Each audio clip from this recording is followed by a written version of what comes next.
I got a new thing. This is my new thing.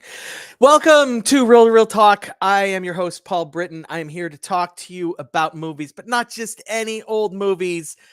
Summer movies. That's right. The summer movie season has begun with the traditional first week of May gigantic opening.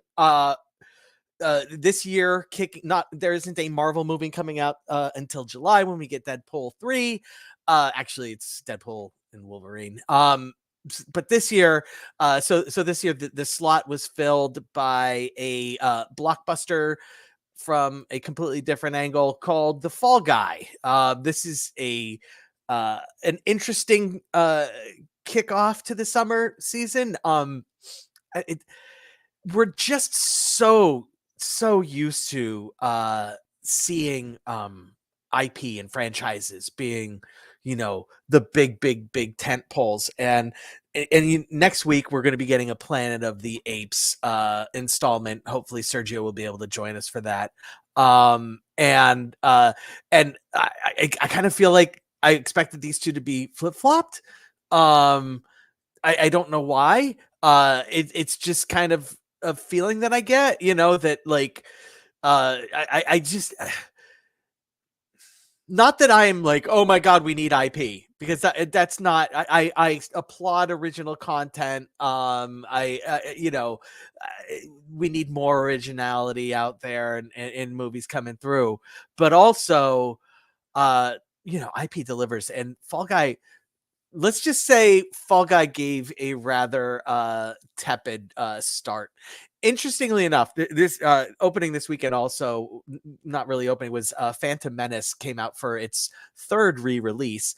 The last re-release was in 2012 when they did a 3D version of it, and that came out in mid-January. And the number one movie that year made 40 million. The number two movie also made 40 million that week, middle of January, made 40 million. And like the number three movie made 20 something million, and then Phantom Menace came in fourth with like 14 million something. 14 million. Like Fall Guy did not crack 40 million, and Phantom Menace came in second and just barely touched 10 million. I think it was just right below. Like, this is crazy. Okay, just people need to get back to movies. Anyway, I'm sorry. This is a review of The Fall Guy, so let me get to it. So The Fall Guy stars Ryan Gosling, who is just fantastic. I love Emily Blunt, who is just fantastic also. And Emily Blunt's easily like one of my top 2 or 3 female actors right now. Easy.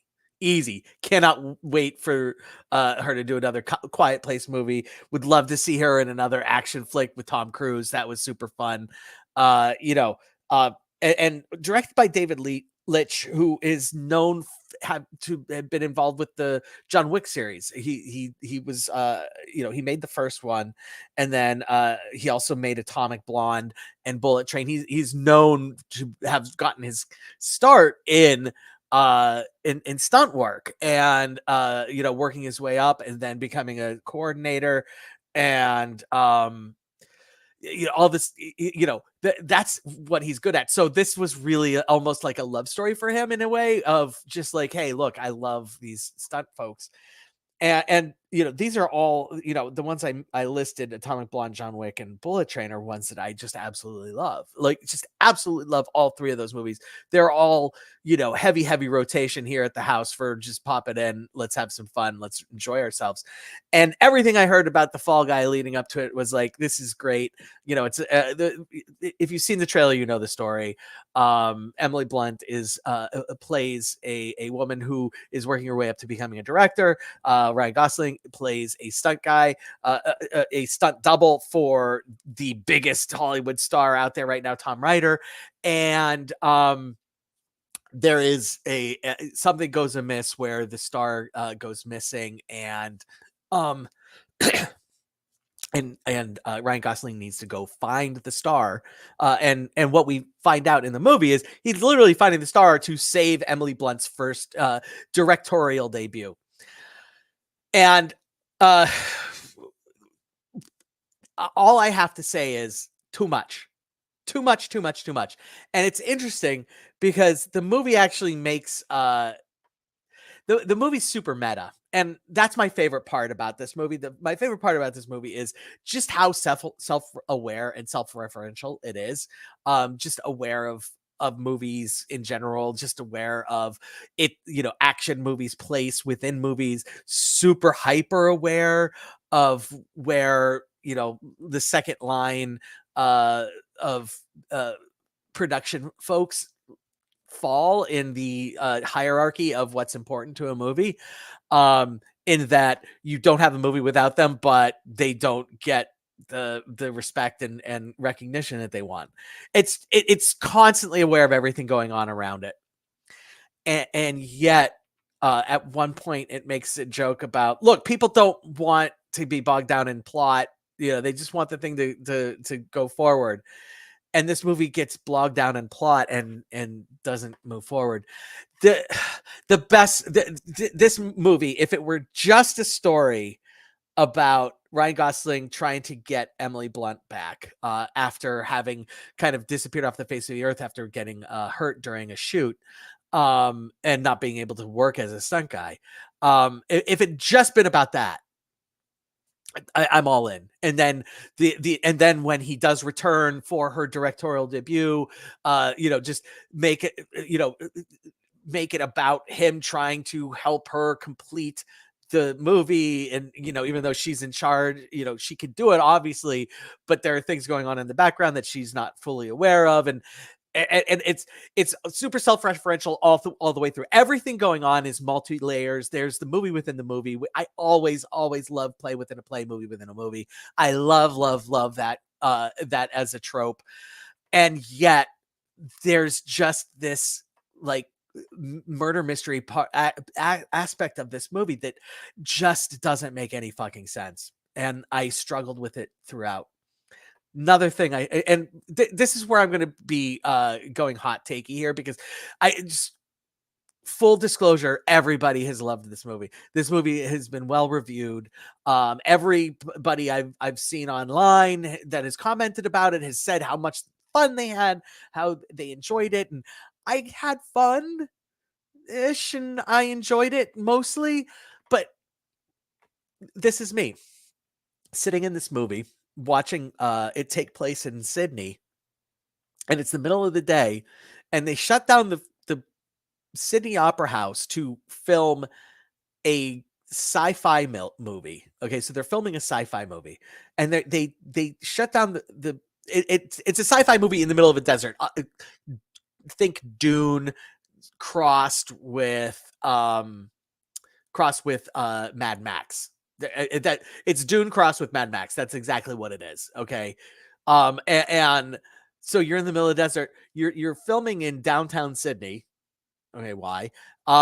In front of one of the most recognizable buildings on the planet, and the Sydney Opera House, which everybody knows is on a harbor, and and for some reason it's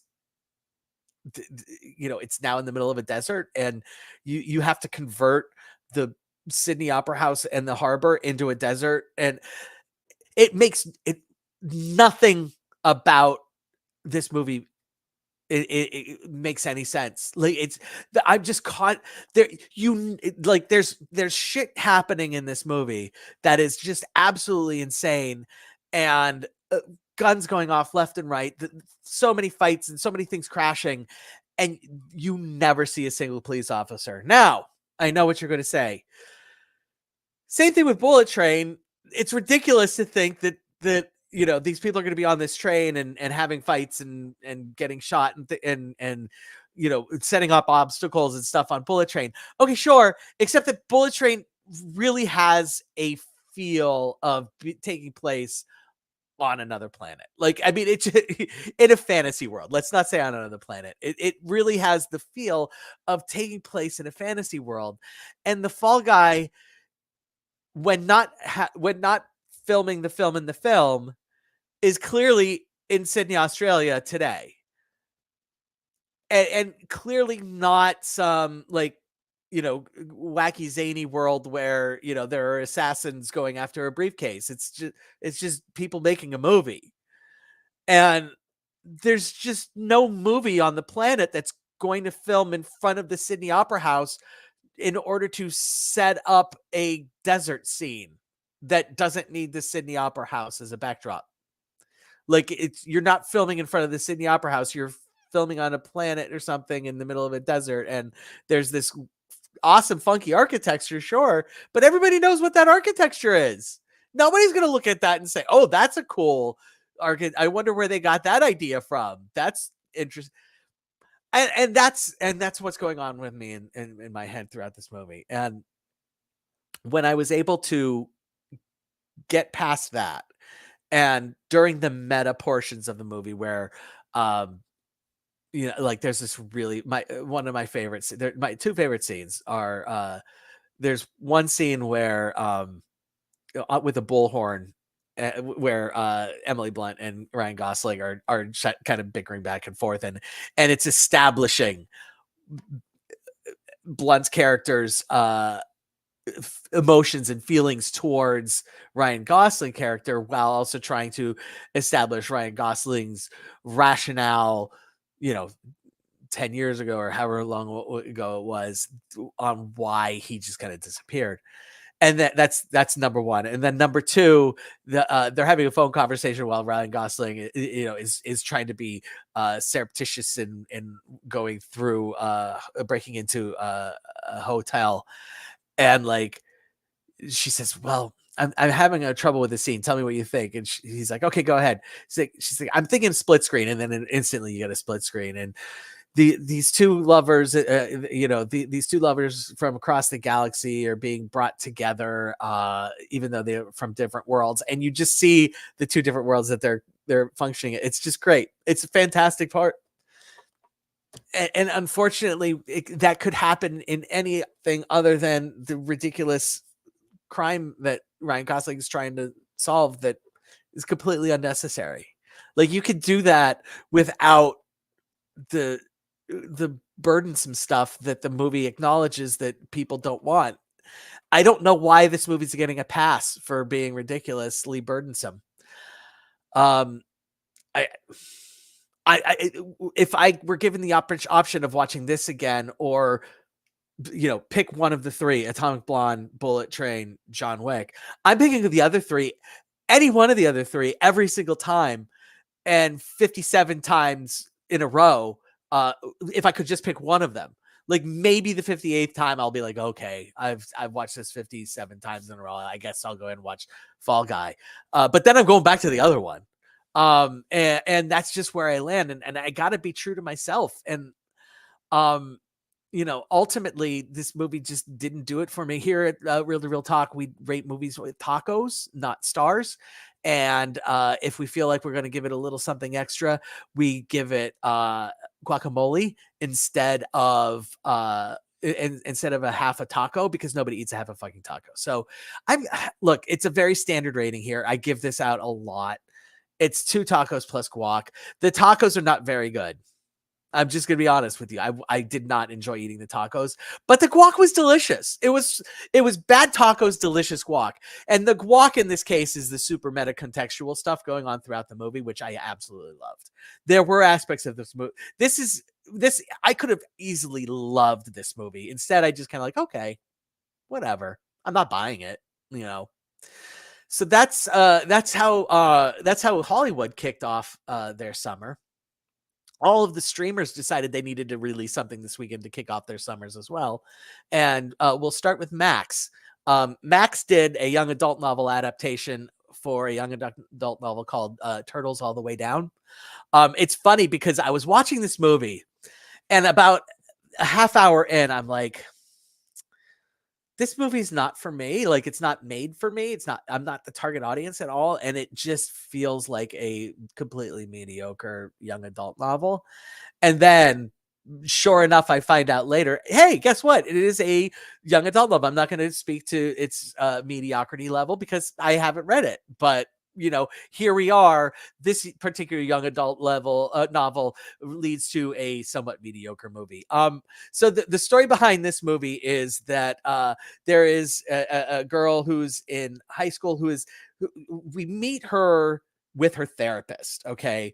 And we find out very quickly that she has OCD and also anxiety issues. The character's name is Azza, and we find out that Azza's lost her father. He passed away tragically, got sick, or actually had a heart attack, I believe, if I remember correctly, and now is supported by her two friends, Daisy and Michael. And they're the quirky group. Big surprise, they're the quirky group in this town, or in this school in suburban Indianapolis. Um, and we find out that somebody that Asa knows from a sort of like a teen support camp, his name is Davis, has lost who lost his mother about the same time that Asa lost her father. His father has disappeared, and and the police are offering a reward for finding his father. And so Daisy, her friend, and Asa decide that maybe they can go over to his house and find clues to find the father. I'm telling you, it's if I thought the I watched this before I saw Fall Guy, and if I thought this was convoluted, and I did, like, little did I mean, I'm sorry, reverse. I saw Fall Guy before I saw this. If I thought after seeing the Fall Guy, I'm thinking, man, this extra plot line is really convoluted. Man, did I have no idea how convoluted this whole searching for the father thing was going to be in Turtles All the Way Down. The title is weird. They do explain it if you're wondering. Ultimately, I am not the target audience. I'm, obviously. I didn't. It's a teen romance. I wish it were a romantic comedy. It is not. There's very little things going on during this that's funny. It's primarily about Aza's OCD and kind of like how she deals with that and how it affects her on a day-to-day basis. And then, but what it does pleasantly is completely ignores the fact that Davis, who is already lost his mother, his father's missing. We don't really, okay, whatever. He can cope pretty good. Let's worry about Asa. And I I only say that because the movie just feels superficial, and maybe it's not, and maybe I might be missing something, but ultimately I land on two tacos. Uh, so that's where I did. And next up, we're going to do Anne Hathaway returns on Prime. She has a movie, another romance, not to be confused with a romantic comedy, another romance called The Idea of You. And you guys may remember from last year, there was May, December. This is a May, December romance type of thing. Anne Hathaway celebrating her 40th birthday. Her junior in high school daughter has been given tickets to backstage tickets to go at Coachella to go see her favorite boy band, like from 5 years ago when she was a tween. August Wind or August Rush or August. I don't. The name of the band is immaterial. Bottom line is the father's supposed to the estranged, not really estranged, but the father who left Anne Hathaway for another woman is supposed to take her daughter and her two friends to Coachella. All of a sudden, can't do it. Gets called away on work, so Anne Hathaway has to do it. And when Anne Hathaway is at the backstage portion of the thing, she has an encounter with one of the young artists from the band, and they kind of hit it off, and it kind of gets a little bit interesting and steamy, and he finds her art studio that she runs and comes and buys it out of art, and then says, hey, why don't you come with me? You don't have any art anymore. Why don't you come with me to New York? We've got a show in New York. You can fly on our jet, blah, blah, blah. or no, anyway, doesn't matter. So she does. They hook up. Then he's like, look, your daughter's in camp now. Why don't you come tour with us in Europe? And she does again. And all that sounds lame or not interesting. And I'm here to tell you it fucking works. And it only works because of Anne Hathaway. Like if you have any history with Anne Hathaway whatsoever, where you liked her in anything, this has to specifically be, wow, Anne Hathaway's really good. I really like her in this movie, and I don't care what movie it is. Ocean's 8, the Brokeback Mountain, the Princess Diaries, Muriel getting married, or Muriel Goes to Wedding. I don't remember that movie. It's super depressing. She plays a drunk. Anyway, you pick a movie, and if you said it that during that movie, I am enjoying this because of Anne Hathaway, you have to fucking watch this movie, because god damn it, if Anne Hathaway doesn't carry this fucking movie on her back and make it really compelling and interesting. The ending is meh, but if it's an hour and 40-minute movie, the first hour and 35 minutes are genuinely enjoyable and good and interesting, and you buy into it, and you like Anne Hathaway's character, and you actually do give a shit a little bit about the beau that she falls for, played by Nicholas Galitzine, who's in stuff that I've never even heard of. I'll be honest with you. Like, but it's fine. He's fine. Everybody else, everything else going on is fine. Anne Hathaway's just amazing, and bravo to her. I'm giving this 3 tacos plus guac. Like, just the movie itself is good for 3 tacos, but Anne Hathaway gets all the guac all the time. Blair says, Anne Hathaway not in Muriel's Wedding. It's not Muriel's Wedding, and I don't remember what it's called. It's somebody is getting married, or somebody gets married. It's not name wedding. It's blank gets married, and it's that. And if you want to IMDb her, I'm not going to dive that far. We're just going to move on. We're moving on with the show, but it's good too. The final movie, Netflix's release of Jerry Seinfeld's, I'm going to just say directorial debut. He might have directed something before. I don't know. Unfrosted, which is the behind the scenes look at the origin of Pop-Tarts. Okay. So we've had so many of these movies, and we've had the behind the scenes look at Tetris, and we've had the behind the scenes look at Nike Air Jordans, and we've had the behind the scenes look at Beanie Babies, and we've had the behind all of these different things. We've had the behind the scenes look, the drama behind the creation of, and what we needed more than anything since these have started was a satirical, farcical look at the behind the scenes look at the creation of something inane. And Jerry Seinfeld swoops in and saves the day and gives us a farcical, satirical look at the creation of Pop-Tarts. And this is easily one of the dumbest movies I've seen this year, and also easily the best movie I saw this weekend. I had so much fun with this movie. It's basically just Jokey McJokester. It's joke after joke after joke. It features Jerry Seinfeld as sort of like the originator, and his partner is played by, oh my goodness, why can't I think of her name? I'm looking for her. There it is, Melissa McCarthy. And so I think one right off the bat, you have to like Melissa McCarthy. You have to like Melissa McCarthy. If you like Melissa McCarthy, if you go back to with Melissa McCarthy to I'm just gonna say the Bridesmaids and any of her past movies where she's just ridiculous, but it's fun.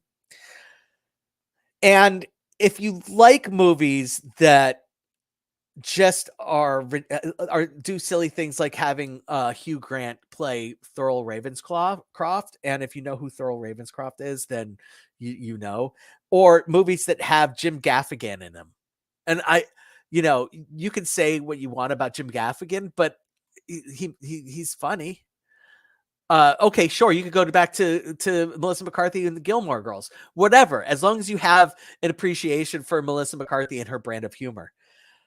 This movie's it is just an absolutely ridiculous farce of a this is how Pop Tarts were created, because it's not at all. You know, 1 minute into the not 1 minute, 5 minutes into the movie, this isn't how Pop Tarts were made at all. This isn't the story of it at all. I mean, Melissa McCarthy is was a former serial designer who is now working for NASA, and Jerry needs to convince Melissa McCarthy to leave NASA because NASA's not going to the moon, and come back to help him do the equally impossible task of creating Pop Tarts. Although they don't call it Pop Tart, doesn't matter. And they and like that tells you all you need to know how stupid this movie is, and it's so much fun. Similarly, you get the awesome opportunity to see other people that you will recognize be brought in to help in the creation of Pop Tarts, including the creator of Schwinn Bike, the creator of Carvel ice cream, the there's a fucking Cookie Puss joke in there. I know, as soon as I said Carvel ice cream, anybody who knows is like, well, they better do a fucking Cookie Puss joke. They do. Don't worry about it. They got you covered. The creator of Sea Monkeys. It's just it, oh, Blair says, like if the Weird Al biopic were fiction. Okay.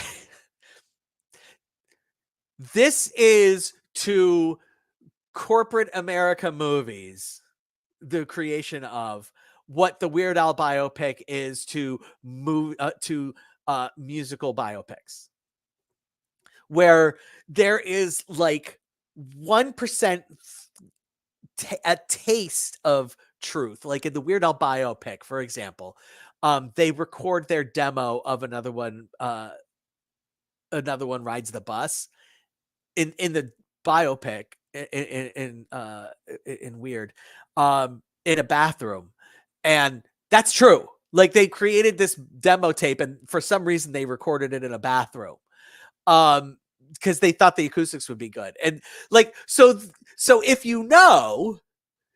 that there are like these little things throughout that are actually kind of true, and it's funny that they're putting them in the movie. But throughout, it's just ridiculous and fun. And I appreciated the ridiculous fun.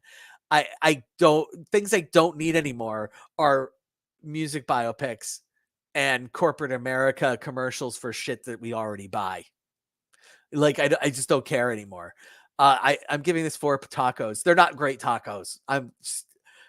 These are 100% crunchy shell Taco Bell tacos from 1982, but hey, I'm taking 4 of them anyway because I'm hungry for tacos. So look, that's what we got today, kids.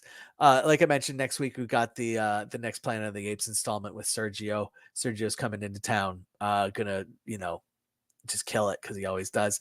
Thanks for coming by, everybody. I'm your host here at Real to Real Talk, Paul Britton. I hope you enjoyed yourselves. I hope to see you next week. Thanks.